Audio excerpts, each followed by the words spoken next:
Mother Baby Nurse Jessica here. And one of the things I love about my page is I get to help new moms feel more empowered through education, because I really do think knowledge is power. And I want to talk about a situation that happened with me and my daughter, to where if I wasn't educated about something, it would have been a totally different story.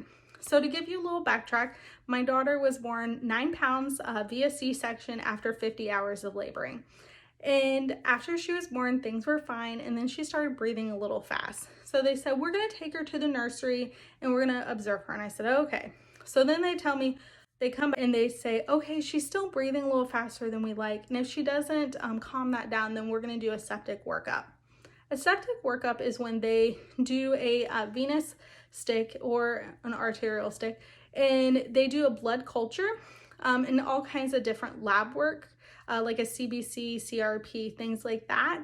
And then they typically will go on antibiotics for 48 hours. And I say, okay, can I ask if she's like nasal flaring or retracting? That's when their nose like looks like they're trying to get air and they're like really working to breathing. No, she's not doing that. Okay, so then I asked, is her oxygen level fine? Yeah, her oxygen level's fine. Okay, if it wasn't fine, then she's not compensating somewhere. Okay, is her blood sugar okay? She's a bigger baby. I'm a little worried about this. And if they're sick, they end up usually having a low blood sugar because they're using that as energy to help fight this infection. No, her blood sugar is fine. Okay, can I ask how fast she's breathing? Most babies breathe 30 to 60 times a minute. Oh, she's like breathing 68. That's really not that high to where I personally am concerned. And I said, okay, are you guys considering that she's a 9-pound baby? A lot bigger babies do breathe faster just because it's a little bit more work. Are you thinking about how she's a C-section baby? A lot of C-section babies take longer to do what they call transition. That's the first like 4 hours of life when they're just getting used to the outside world. Are you considering that she's in her first 4 hours of life? I have no signs of like infection to where we should be doing a septic workup.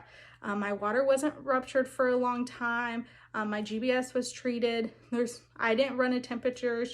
Her heart rate hasn't been up. Are you guys looking at any of this? And then they asked me what I do for a living. The reason is because I started asking all these questions, and I tell them and I say, okay, I would like you to bring her here with me and we're gonna go skin to skin. Because skin to skin helps with respiratory problems. I have you know, we went skin to skin and never had an issue the rest of the time. This is one of those things that like education really was power in this moment. And that's what I want my page to be. More moms to feel more educated, to have power to speak up for them and their babies. Follow for more.